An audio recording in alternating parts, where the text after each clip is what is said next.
என்ன பேர் வந்திருக்கு? சசிகலா. அவன் அந்த பேர் கேட்டதும் உங்களுக்கு என்ன தோணுது அவங்கள? தேவையில்லாத ஒரு குழப்பத்தை பண்றதுக்காக வந்துக்கிறேன்னு தோணுது. எடப்பாடி சுயநலவாதி. காரியம் என்னன்னா காலை பிடிக்கிறாரு, எல்லாருக்கும் தெரியும். நான் என்ன நினைக்கிறேன், எனக்கு அதிமுக வந்தா நல்லதுன்னு நினைக்கிறேன். விஜய் கிடைக்கிற ஓட்டு கூட உங்களுக்கு 2 பேரும் கிடைக்காது. என்னன்னு அப்படி சொல்லிட்டீங்க? உண்மைதான் சொல்றேன் நான். எடப்பாடியார் வந்தாருன்னா அதுக்கு நல்லா இருக்கும். அதை பத்தி நாங்க ஆர்வமா பேசுவோம். ஃபர்ஸ்ட் முதல்வராக இருந்தாரு, இப்போ கட்சி மாறிட்டாரு. அதை பத்தி என்ன சொல்றதுன்னு தெரியல. விஜய் இவர் ஒரு நல்ல தலைவர் தான், கொள்கை இல்லாத தலைவர். அவரை பத்தி என்ன நினைக்கிறீங்க? நான் எதுவுமே நினைக்கலங்க அவரை பத்தி. நான் அவரை பத்தி என்ன நினைக்கிறீங்க? அவரை பத்திலாம் எனக்கு எதுவுமே தெரியாதுண்ணா. விஜய் பத்தி மட்டும் தான் தெரியும்.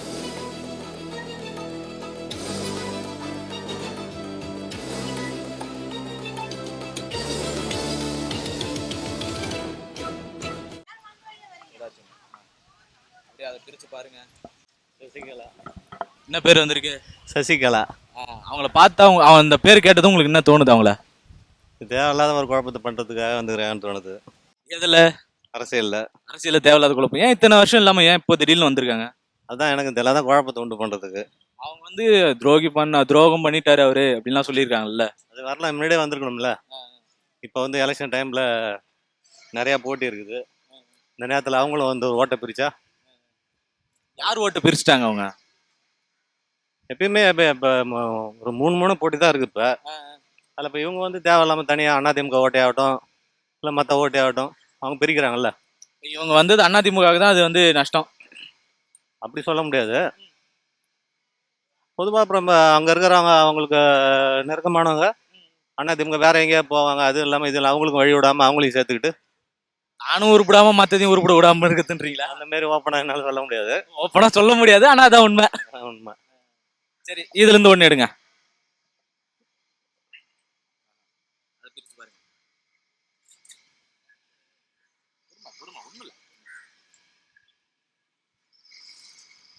விஜய் இவர் ஒரு நல்ல தலைவர் தான், கொள்கை இல்லாத தலைவர். நல்ல தலைவர், ஆனா கொள்கை மட்டும் கிடையாது தலைவர். இவர் அவங்க கூட கூட்டணி வச்சிருந்தா எப்படி இருந்திருக்கும்? அதான் சொல்லணும், உருப்படாமல் சேர்ந்து உருப்படாமல் தான் போவோம். ரெண்டும் உருப்படாதுன்றீங்க. விஜய் வந்ததுல ஒரு நல்ல மாற்றம் தானே. என்ன கொள்கை எதுக்கு வரேன்னு சொல்லாம வந்திருக்காருல. மக்களுக்கு நல்லது பண்ண ஏகப்பட்ட பேர் ஊழல் பண்றாங்க, அது எல்லாத்தையும் தடுக்கணும்னு வர்றாரு. சொல்லு, ஊழல் பண்ணணும்னா இப்போ ஒரு டாஸ்மாக் மூடணும்னு சொல்லலாம் சொல்றாரு. அதான் தர்மபுரியில போராட்டம் எல்லாம் பண்ணிருக்காங்க, போலீஸ் கையை பிடிச்சி கடிச்சு எல்லாம் போராட்டம் பண்ணிருக்காங்க. இதெல்லாம் ஒரு அரசியல் நாகரிகம் கிடையாது. ஓப்பனா பேசலாம். ஓப்பனா சொல்றீங்க. என்ன சொல்றது ஓப்பனா சொல்லுங்க. இப்ப விஜய் வந்ததுல என்ன என்ன இங்க அரசியல் மாற்றம் நடந்திருக்கு? மாற்றம் நடக்குதுன்னா அதான் ஓட்டு தான் பிரிக்கிறாரு. யார் ஓட்ட? நல்லது யார் பண்ணணும்னு நினைக்கிறாங்களோ அவங்க ஓட்ட பிரிக்கிறாரு. யார் நல்லது பண்ணணும்னு நினைக்கிறா? மக்களுக்காக போராடுறவரு. அப்ப விஜய் நல்லது பண்ணணும்னு நினைக்கல. ஓட்டை பிரிச்சா அது எப்படி நல்லது ஆகும்? இப்போ நல்லது பண்றவங்களுக்கு ஓட்டு போட வர இப்போ தயாராகிறவங்களுக்கு அவங்களையும் இப்போ இவங்க பக்கம் பிரிக்கிறாரு. அது ஓட்டை பிரிக்கிறதுன்னு. ஓட்டு பிரிக்கிறதுக்கு தான் இவங்க 2 பேருமே வந்துக்கிறாங்க. வந்த 2 பேருமே உருப்படாது, வேலைக்கு ஆகாது, அதான் சொல்றீங்க. கரெக்டா அந்த வேர்டு சொல்லல, ஆனா அதான் உண்மை. நீங்க வேணா சொல்லிக்கலாம். ஒத்துக்கிட மனசு இல்லைனாலும் அதான் நெசம். அதான் நிஜம். திருமாவளவன் போட்டுக்கிறேன். ஆமா, திருமாவளவன். அவர் அந்த பேரை பார்த்தது உங்களுக்கு என்ன தோணுது? அவரை பத்தி என்ன நினைக்கிறீங்க? நான் என்ன நினைக்கிறேன், எனக்கு அதிமுக வந்தா நல்லதுன்னு நினைக்கிறேன். அதிமுக வந்தா நல்லது. அவரு அதிமுக வரணுமா? எது? திருமாவளவன் அதிமுக வரணுமா? அவர் திமுக இருக்கிறாரு. வந்தா நல்லதா? ஆஹா. ஆனா அங்கேயே இருக்கட்டும். சரி, இந்த நாள்ல இருந்து ஒண்ணு எடுங்க.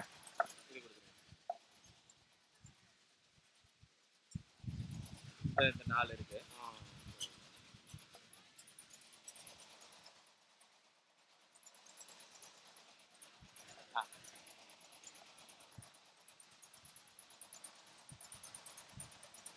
எடப்பாடி சொல்லுங்க ஐயா. எடப்பாடி ஐயா பத்தி என்ன நினைக்கிறீங்க?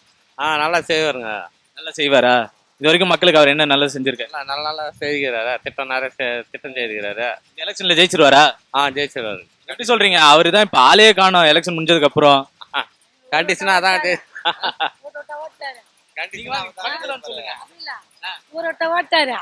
இருக்கிறாரு. ஆனா மத்த எல்லாரும் வெளியே தெரிறாங்க, அவரு தெரியலையே.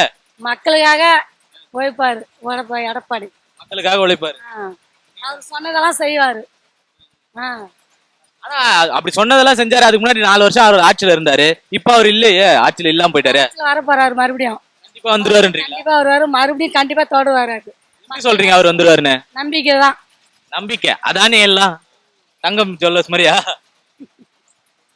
கண்டிப்பா வரும். ஓகேண்ணா, உங்க நம்பிக்கைக்கு நான் ரொம்ப வாழ்த்துக்கள். வந்தா நல்லது. சரிண்ணா. ஆட்சி மாற்றம் வந்தாதான் நல்லது. ஆட்சி மாற்றம். அப்ப விஜய் வரணுமா? விஜய் வந்து இப்ப அவருக்கு என்ன தெரியும்? அப்ப ஒண்ணுமே தெரியாத நான் தான் விஜய், நான் வரேன்னு விஜய் வரேன்னு எப்படி வர முடியும்? அவர் வந்துதான் ஆட்சியே வந்து மாத்தி அமைச்சிருக்கேன். இத்தனை சதவீத ஓட்டு வந்திருக்குது அவரால் தான். ஓட்டு வாங்கிருக்கலாம், ஆக ஆட்சியில உட்கார முடியாது. அவ்வளவுதான் விஜய். ஓட்டு வாங்கலாம்பா, ஆனா ஆட்சியெல்லாம் உட்கார முடியாது. உட்கார முடியாது. அண்ணாமலை அவரை பத்தி என்ன நினைக்கிறீங்க? அவரு பிஜேபியில் விசுவாசமா இருக்கிறாரு. பிஜேபிக்கு வந்து விசுவாசமா இருக்கிறாரு. ரெண்டாவது கட்சியோட கோட்பாடில் அவர் லைன்ல அவர் கரெக்டாக இருக்கிறாப்ல. அவர் லைன்ல கரெக்டா இருக்கு. அவர் வந்ததுக்கு அப்புறம் தான் பிஜேபியே வெளியே பெரிய லெவல்ல தெரியப்பட்டது அப்படின்னு. அண்ணாமலை வந்த பிறகு தான் பிஜேபிங்கிறது ஒரு கட்சியை வந்து பெரிய லெவலில் இருக்கிறது தமிழ்நாட்டுக்கு முழுக்கும் தெரியும். இது உண்மையான விஷயம். இது வேற என்ன நினைக்கிறீங்க அவரை பத்தி? நமக்கு அவர் வந்து எதிரியும் கிடையாது, அவர் நமக்கு வந்து ஆதரவு இல்லை. பொதுவான ஒரு மனுஷன் கட்சியில் இருந்தாரு. அவர் மூலியமா பிஜேபி வந்து பப்ளிசிட்டி ஆயிடுச்சு தமிழ்நாடு முழுக்க. ஆனா இப்ப அவரே தூக்கி போட்டாங்களே. தூக்கி போட்டா உள்ளடி காரணம் எதா இருக்கும் அரசியல்ல. அந்த அரசியல் காரணமா தான் இது பண்ணிட்டாங்க. ஆமா, அரசியல் காரணம் தான். ரெண்டாவது வந்து ஆறுதுறை மேட்டர்லாம் கொஞ்சம் இருக்குது கோல்டு இதில். அதெல்லாம் சரி பிரச்சனைலாம் இருக்கு. அந்த பிரச்சனை இருக்கிறதுல கூட இருக்கலாம். கட்சியினோட வந்து உள்நோக்கத்தில் மேலும் மேலும் பிரச்சனை வந்துடக்கூடாங்கிறதுனால அவர் ஆஃப் பண்ணி வச்சிருக்கலாம். இதுதான் நடைமுறை. மேல மேல வந்துடக்கூடாதுன்னு ஆஃப் பண்ணி வச்சிருக்காங்க. ஆமா, ஏன்னா அவர் மூலியமா இன்னும் சில பேர் அவருக்காக பாதுகாப்பு இருக்காங்க, அவருக்கு விசுவாசமான இருக்காங்க, இந்த கட்சிக்காக போராளின்னு இருக்கிறாங்க. அது மேலிடத்துல என்ன சொல்றாலும் அது பிரகாரம் அவங்க செய்யறாங்க. மேலிடத்துக்கு ஏற்ற மாதிரி செஞ்சுக்கிறாங்க. ஆமா, செஞ்சுக்கிறாங்க. இவர் வேணுமே வேணாமாங்கிறது அவங்க தான் முடிவு பண்ணணும். தலைமையில முடிவு பண்ணணும். டெல்லி தான் முடிவு பண்ண. சரிண்ணே, அப்படியே ஒரே நிமிஷம் அது கொடுங்க. சீமான் இவரை பத்தி என்ன நினைக்கிறீங்க? இவரை பத்தி நம்ம சொல்லவே தேவையில்ல. அவர் நேரம் தகுந்த மாதிரி பேசுவாரு. அவர் யாரு கூட எப்படி பேசணும்னு தெரியாது. யாரெல்லாம் அவருக்கு சொல்றாங்களோ அது தகுந்த மாதிரி பேசுவாரு. அவர் யாரும் ஜனங்கிட்ட வந்து கெட்டவரும் கிடையாது. இவர் வந்து சுயநலமா எடுத்து பேசுறவரும் கிடையாது. கொள்கையில உறுதியா இருக்கிற ஒரு ஆள் அப்படின்னா சீமான் தானே. கொள்கையில உறுதியாக வந்து திருமாவளவன் தவிர இன்னைக்கு தமிழ்நாட்டில் வேற யாருமே கிடையாது. தமிழோட மக்களுக்காக போராடுறாரு. ரெண்டாவது வந்து ஜாதி அடிப்படையில் அவர் வரல. பொதுப்படியாக வந்து மக்களுக்காக வந்து இன்னைக்கு சமத்துவ போராளியா வந்து பலம் வருது. இன்னைக்கு அவர் தான் டெல்லி வரைக்கும் பாராளுமன்றம் பேசுறது அவர் தான். நான் எந்த கட்சியிலையும் கிடையாது, நான் பொதுவான மனுஷன் தான். இன்னைக்கு உள்பட பார்த்தீங்கன்னா இன்னைக்கு வந்து திருமாவளவனுக்கு அடுத்து இன்னைக்கு ஒரு சரியான தலைவர் இன்னைக்கு தமிழ்நாட்டில் இல்லை.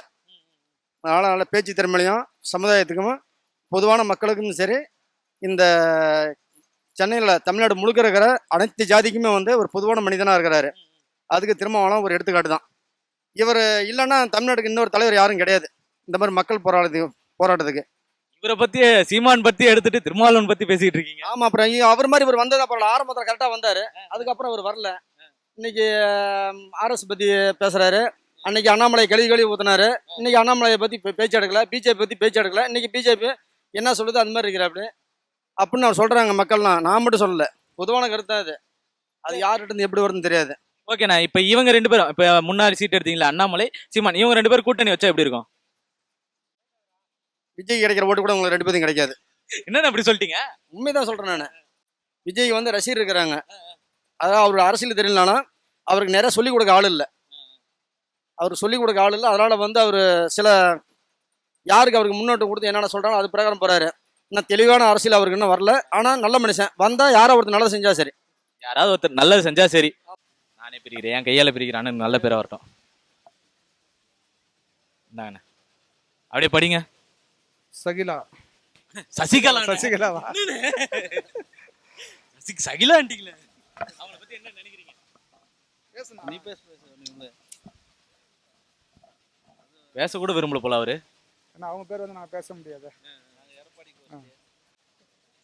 என்ன நினைக்கிறீங்க அவங்கள இந்த தமிழ்நாட்டு? எடப்பாடியார் வந்தாருன்னா அதுக்கு நல்லா இருக்கும். அதை பத்தி நாங்க ஆர்வமா பேசுவோம். இது சசிகலா பத்தி வந்தாங்க நாங்க எப்படி பேசுவோம்? இப்ப அவங்க தனியா ஒரு கூட்டணி அமைச்சு அவங்க ஆட்சிக்கு வரணும் அப்படின்னு சொல்லி பண்றாங்க. அது எங்களுக்கு சம்மந்தம் இல்லாத. சரி, அவங்கள பத்தி பொதுவான ஒரு கருத்து இருக்கும்ல. பொதுவான கருத்தோட அவங்க பத்தி சொல்றதுக்கு வாய்ப்பே இல்லை. பேசுறதுக்கு விருப்பமே இல்லைங்க. அவங்கள பத்திலாம் நாங்க பேச மாட்டோங்க. சரிண்ணே, அதை அப்படியே ஓரமா வச்சிருவோம். இப்படி கொடுத்துருங்க. இல்ல, இது ஒரு இன்னொரு 4 பேப்பர் இருக்கு. இல்ல போதும். இதுல நீங்க எதிர்பார்க்குற பேர் வரலானே. ஆமா, இருக்கு. அண்ணன் எடுக்கிறாரு. எடுத்ததுக்காக ஒரு 2 ஒண்ணு கொடுத்துருங்க.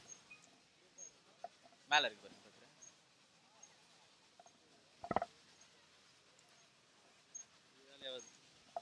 எதுவுமே வேலைக்காவது பேப்பரா வருது. தேவையில்லாத பேப்பரே வருது இல்ல. எங்களுக்கு விருப்பப்பட்டது எங்க ஒரு முதல்வர் கேண்டிடேட்டா வர்றாரு அவரு. எங்களுக்கு தேவையான ஆள் தான் நாங்க பேச முடியும். முதல்வர் கேண்டிடேட்டா அவர் தேவையில்ல. எடப்பாடியாரை பத்தி கேளுங்க, நாங்க ஆர்வமா பதில் சொல்லுவோம். எடப்பாடியார் வந்தா நாங்க பேசுவோம். எடப்பாடியார் இல்லையே. இவரு- நாங்க வேற இவர் என்ன சொல்லியிருக்காரு? பேசுறதுக்கே வாய்ப்பு இல்ல. இல்லண்ணா, இவர் வந்து எடப்பாடிலாம் ஒரு மேட்டரே இல்ல, மற்றும் பலர் கட்சின்னு சொல்றாரு. இது கூட எங்களுக்கு மேட்டர் இல்ல. ஆண்டவரு எல்லாமே மக்களுக்கு வந்து நல்லது செய்தவர், அவரு தான் நல்லா இருக்கும். இவர் எடப்பாடி பத்தி பேசணும்னு சொன்னா இவர் நாட்டுக்கு மக்களுக்கு என்ன செய்தி இருந்தா பரவாயில்ல. இப்ப திடீர்னு சினிமாவில் நடிச்சு இப்ப இவங்க வராரு, அவர் எப்படி மக்களுக்கு நல்லா செய்வார், எப்படி நம்ம நம்புறது? லிஸ்ட்லயே இல்ல, எங்க 2 பேருக்கு தான் போட்டின்னு சொல்லி அவர் சொல்லிட்டு இருக்காருல்ல. அவர் அப்படிதான் சொல்லுவாரு. மக்களுக்கு நல்லது செய்யறது எம்ஜிஆருக்கு அடுத்தது, அம்மாவுக்கு அடுத்தது வந்து எடப்பாடியார் தான். எம்ஜிஆரே இவர் மறந்துட்டாங்க இவங்க எல்லாரும். நாங்க தான் இப்ப எம்ஜிஆர் பிடிச்சிட்டு இருக்கோம். இல்ல இப்போ அம்மா எப்படி கம்பீரமா நடத்துறாங்களோ அது மாதிரி எடப்பாடியார் பண்றாரு. அதனால எங்க எடப்பாடியார் தான் வரணுன்றது நாங்க எங்க ஆதங்கம். அடுத்து எம்ஜிஆர் விஜய் தான் சொல்றாரு. என்ன அப்படிலாம் கிடையாது. அதெல்லாம் கிடையாது. அவரு சொல்லிட்டா ஏத்துக்குவாங்களா மக்கள்? சொல்லிட்டா ஏத்துப்பாங்களா? அவர் ஒரு அவர் ஒரு சினிமா நடிகருங்க. சினிமாவில் மட்டும் தான் மக்களுக்கு வந்து ஆர்வமா இருக்குமே தவிர அரசியல்ல வந்து அவர் பண்ண முடியாது. அரசியல்லாம் அவரால் ஒன்றும் பண்ண முடியாதுங்க, நம்பாதீங்க. ஆமா. ஓபிஎஸ் ஓபிஎஸ் ஐயா வந்திருக்கு. இவரை பத்தி என்ன நினைக்கிறீங்க? ஒரு டைம்ல முதல்வரா இருந்து ஒரு முன்னாள் முதல்வர் அவரு. என்ன நினைக்கிறீங்க அவரை பத்தி? முன்னாள் ஃபர்ஸ்ட் முதல்வராக இருந்தாரு. இப்ப கட்சி மாறிட்டாரு. அதை பத்தி என்ன சொல்றதுன்னு தெரியல. எதுக்கு போய் மாறினான்னு அவருக்கே தெரியல. அவருக்கே தெரியலையா? ஆமா, இலையிலே இருந்தா நல்லா இருந்திருக்கும். இருந்திருந்தா ரொம்ப நல்லா இருந்திருக்கும். ஆமா. ஆனா அவர் தான் யாரும் மதிக்கலையாமே. அவர் மதிக்கலைனாக்கா அவர் கூட்டணியா இருந்தா நல்லா இருந்திருக்கும். பச்சை ஒட்டுமையா மொத்தமா இந்த அக்கா தினகரன், அவரு சின்னம்மா, ஓபிஎஸ், எடப்பாடி மொத்த பேர் ஒன்றா இருந்திருந்தா நல்லா இருக்கும் கட்சி. ஆனால் இப்போ கட்சி மொத்தமாக பிரிஞ்சு போனதே கஷ்டமாக தான் இருக்கு. ஆனால் நான் ஏடிஎம்கே கட்சி தான் இந்த முறை மாற்றி டிவி கேக் போட்டிருக்கேன். நானே மாற்றி டிவி கேக் போட்டிருக்கீங்க. சரி, ஓகேண்ணே. இந்த நாள்லேருந்து ஒன்று என்ன இப்போ என்ன பேர் வந்திருக்கு? எடப்பாடி. சொல்லுங்க, இவரை பற்றி என்ன நினைக்கிறீங்க? மாற்றி வேற ஓட்டு போட்டுக்கிறீங்க சொல்லிக்கிறீங்க.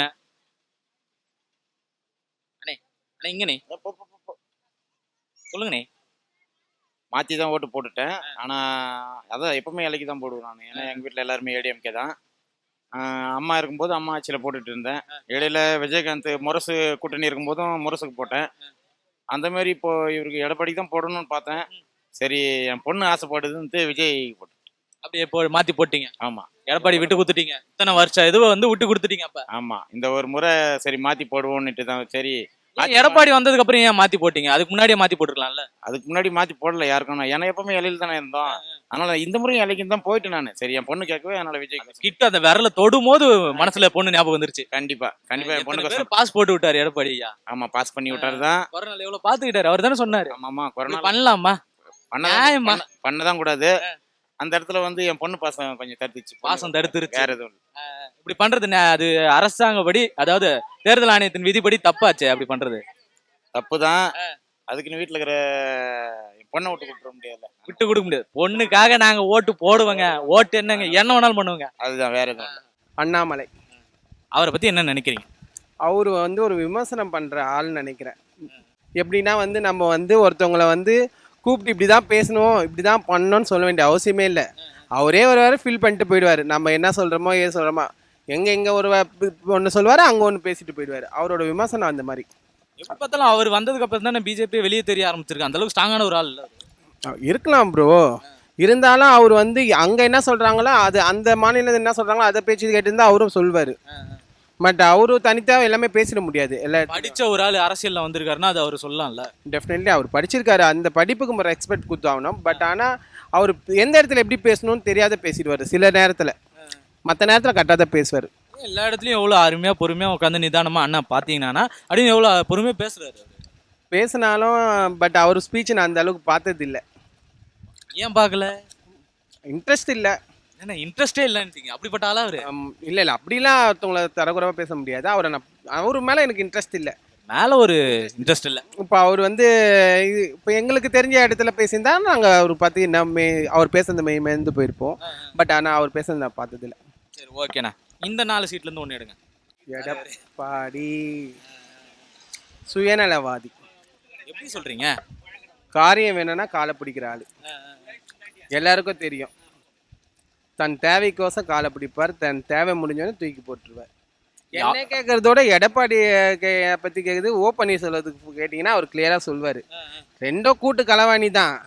இருந்தாலும் அதில் ஒரு களவாணிக்கு தப்பிச்சு ஏதோ நம்ம ஸ்டாலின் ஐயா கூப்பிட்டு ஒரு சீட்டை கொடுத்து விட்டார். பாவம் பொழைச்சிக்கிட்டோம். இத்தனை வருஷம் ஆண்டவர் துரத்திட்டாங்க, அங்கே இடம் இல்லை, இவ்வளோ காலம் கட்சிக்கு கஷ்டப்பட்டார். சரி நீங்கள் வாங்க, அவரோட உழைச்ச உழைப்புக்கு ஒரு எக்ஸ்பர்ட் கொடுத்து தலைவர் முதலமைச்சர் ஐயா ஸ்டாலின் அவர் ஒரு இடம் கொடுத்துருக்காரு.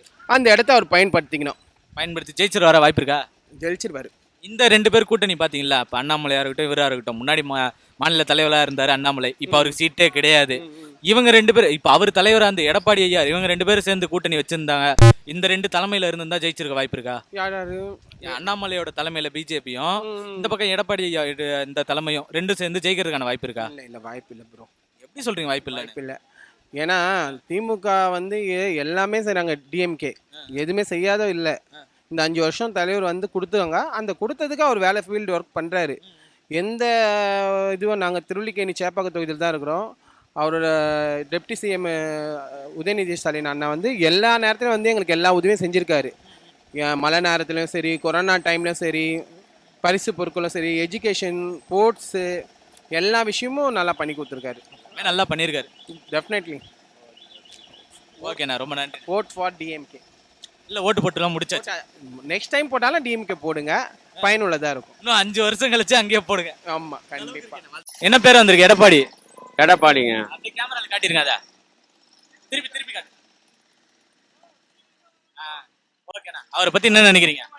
நான் எதுவுமே நினைக்கலங்க அவரை பத்தி. நான் ஒரு முன்னாள் முதலமைச்சர் அவரை பத்தி என்ன நினைக்கிறீங்க கேட்டா தெரியலன்றீங்க. அவர் ஓட்டு போடாதானுங்க ஜெயிச்சாரு.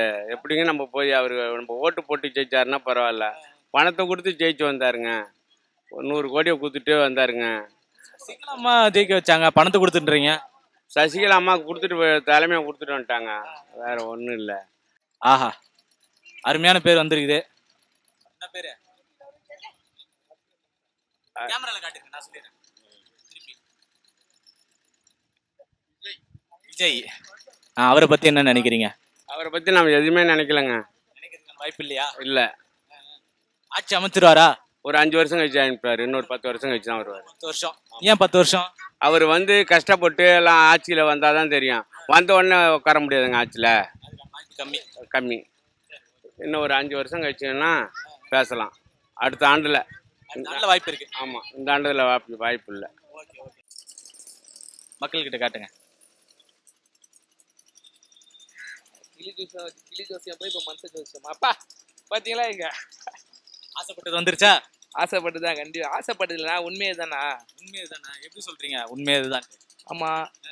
2021 தேர்தலில் வந்து பார்த்தீங்கன்னா 70% அந்த மாதிரி தான் இருந்தது. இப்போ வந்து பார்த்தீங்கன்னா 80 அந்த மாதிரி ஓட்டு இன்னைக்கு அதிகமாக இருக்குல்ல. கன்ஃபார்மே ஆகலையே, ஓட்டே போடல. எப்படி அது 70-80ன்னு சொல்றீங்க? இப்போ விஜய் புதுசாக ஆட்சிக்கு வர்றதுன்னு இவ்வளோ % வந்திருக்கு. ஓட்டு எலெக்ஷன் கவுண்ட் அதிகமாக. அதுவும் இல்லாமல் நான் ஆட்டோ ஓட்டுறேன். அன்றைக்கி எலெக்ஷன் அன்றைக்கி மட்டுமே வந்து பார்த்தீங்கன்னா ஆந்திராலேருந்து வெளியூரில் நிறைய பேர் ஆட்டோலேயே வந்தாங்க. வந்து விஜய்க்காக தான் வந்தேன் நிறைய பேர் சொல்லியிருக்காங்க. அங்கேருந்து வந்து ஓட்டு போகிறதுக்கு. ஆமாம். ஏகப்பட்ட சதி நடந்துச்சு, அவருக்கு ஓட்டு போட விடாமல் தடுத்தாங்க. ஆமாம், என்ன பண்ணுறாங்க அவங்களுக்கு பயம். என்னையோட அவங்க ஆட்சி சூரியன் மாதிரியே போகுதுல்ல, அதுக்காக தான். இல்லை, ஓட்டு போட விடாமல் தடுத்துட்டாங்க, அதை ஓட்டு போட விடல. அப்புறம் எப்படி சதவீதம் அதிகமாச்சு? அது போட்டு தான் இன்னும் 100% வந்திருக்கோண்ணா. அதனால தான் வந்து பர்சன்டேஜ் கம்மி. ஆமாம், கம்மியாக இருக்குது. கிளம்பக்கத்தில் வந்து பார்த்தீங்கன்னா எவ்வளோ ஜனம் இருந்தது, எவ்வளோ கூட்டம் இருந்தது. போக முடியல ஊருக்கு. போயிருந்தா இன்னும் விஜய் எப்படின்னா வரலாறு எடுத்துருக்கலாம். கண்டிப்பாக போயிருந்தா இன்னைக்கு வரலாறு வேற மாதிரி திரும்பி வரலாறு அஜித் படம் வச்சா. நீங்கள் விஜய் ஃபேனு? நம்ம ரஜினி ஃபேனா? நம்ம இருந்தாலும் விஜய் பிடிக்கும். அரசியல் புது மாற்றம் வரணும்ல. அதில் எப்போ அவர் அரசியல் இருந்தாலும் அதுலேருந்து அவர் பிடிக்க ஆரம்பிச்சிச்சு நம்மளுக்கு. அரசியல் வந்ததுலேருந்து அவர் மக்கள் சப்போர்ட் நிறைய இருக்கு அவருக்கு. மக்கள் சப்போர்ட்னால பிடிச்சதா இல்லை பிடிச்சதுனால மக்கள் சப்போர்ட் இருக்கா? அவ்வளோ கோடியை விட்டு நம்ம மக்களுக்காக வர்றாருல, அதனால ரொம்ப பிடிச்சிருக்கு. சரி, இதே மாதிரி தானே இதுக்கு முன்னாடி விஜயகாந்த் வந்தாரு. அப்போல்லாம் நம்மளுக்கு இதெல்லாம் தெரியாதுண்ணா. அப்போனால சின்ன பையன்ல, எனக்கு தெரியாது அதை பற்றி. இப்போ இருக்கிறவங்க சின்ன பசங்களை வச்சு தான் ஓட்டே கேட்குறாரு விஜய். அப்படி இல்லை, நான் எப்படி சொல்றது, இவங்க நல்லது பண்ணா ஏன்னா இதுவாக போகுது. இப்போ எவ்வளோ நிறைய பேர் கெஞ்சாலாம் நல்லதே பண்ணலையா? யாரு பண்ணலையே. நல்லது பண்ணா ஏன் கெஞ்சாலாம் வரப்போகுது, நிறைய பொண்ணுங்க இதுவாக போகிறாங்க சொல்லுங்க. இப்போ யார் கையில் பார்த்தாலும் கெஞ்சா அசால்ட்டாக கிடைக்குது. எதனால கிடைக்குது? இப்போ டிவிக்கு சொன்னதுனால நான் சும்மா ஒரு இது கேட்குறேன். பூந்தமல்லியில் போட்டி போட்டார் இல்லையா, அவர் மேலே கஞ்சா காலத்தில் வழக்கு இருக்கு. யாரு? பூந்தமல்லியில் போட்ட வேட்பாளர் தான் நம்மளுக்கு தெரியாது. நான் அதுதான் தெளிவாக சொல்லிட்டேன். அதான் தெளிவாக சொல்றேன், விஜயோட வேட்பாளர் தான். இவங்க கரெக்டாக இருந்தா கெஞ்சா தமிழ்நாட்டு உள்ள வரப்போகுதுன்னு கேட்குறேன். எல்லாரும் வேட்பாளர் மாத்தி போடலாம்ல. அங்க அவர் மேல கேஸ் இருக்கு, அதுவும் கஞ்சால கேஸ் இருக்கு. நீங்க எதை எதிர்க்கிறீங்களோ அது மேல கேஸ் இருக்கு. அது எப்படின்னு தெரியல நம்மளுக்கு. எப்படி அவர் மாற்றத்தை கொடுப்பாரு நம்புறது? நம்பிக்கை ஏற்படுன்ற வகையில நீங்க இப்ப ரஜினி ஃபேனு இவருக்கு சப்போர்ட் பண்றீங்க மக்கள் சப்போர்ட்னால. ஆனா நீங்க இப்படி பண்றது எப்படி? ஃபேன்லாம் ரொம்பலாம் இல்லைண்ணா, பிடிக்கணும் அவ்வளோதானா, யார் ஃபேனும் இல்லை நான். பிடிக்கும்னாலும் ஒரு பொதுமக்களோட சப்போர்ட் வருதுல்ல, இப்ப அந்த நம்பிக்கை இழக்கிற மாதிரி தானே இருக்கு. அது தெரியல நம்மளுக்கு எப்படின்னு. சரி, ஏதோ மிஸ்டேக் ஆயிடுச்சு. இப்போ வந்து விஜய் வந்து அவங்களால திருத்தலாம்ல, வேட்பாளராக இருந்தாலும் சரி விஜய்க்காக வந்துடும், அவங்களே திருந்தி இது பண்ணலாம். திருத்துறதுக்கான வாய்ப்பு இருக்கு. ஆமா. ஓகே, அப்படியே இருங்க, இன்னொரு சீட்டு கொடுப்பான். ஐயா ஜி அதை கொடுங்க, இதுல இருந்து ஒண்ணு எடுங்க. அதுல ஏதோ கருப்பு கலர்ல தெரிஞ்சுன்னு எடுத்துட்டீங்க. கேரளா பிரிச்சு பாருங்க. என்ன பேரு? திருமாவளவன். அப்படியே மக்களுக்கு காட்டிருங்க. ஓகே, அவரை பத்தி என்ன நினைக்கிறீங்க? அவரை பத்திலாம் எனக்கு எதுவுமே தெரியாதுண்ணா, விஜய் பத்தி மட்டும் தான் தெரியும் எனக்கு. இவங்க ரெண்டு பேர் கூட்டணி வச்சிருந்தா என்ன? அதெல்லாம் தெரியலண்ணா எனக்கு. இவங்க கட்சியெல்லாம் என்னன்னா இவர் கட்சி கொடி எதுவும் ஏற்ற விட மாட்டாங்க அப்படின்னு ப்ராப்ளம் சொல்லி கேள்விப்பட்டிருக்கேன். கட்சி கொடி ஏத்த விட மாட்டாங்க. தெரியலண்ணா எனக்கு, சொல்லுவாங்கண்ணா, தெரியல எனக்கு. அதெல்லாம் வந்தா நல்லது பண்ணுவாங்க. நல்லது பண்ணுவார். ஆமா, கண்டிப்பா மாற்றம் கிடைக்கும், மாற்றத்துக்கான ஒரு வாய்ப்பு. ஆமா. சரி, ஓகே ஓகே ப்ரோ, சூப்பர்.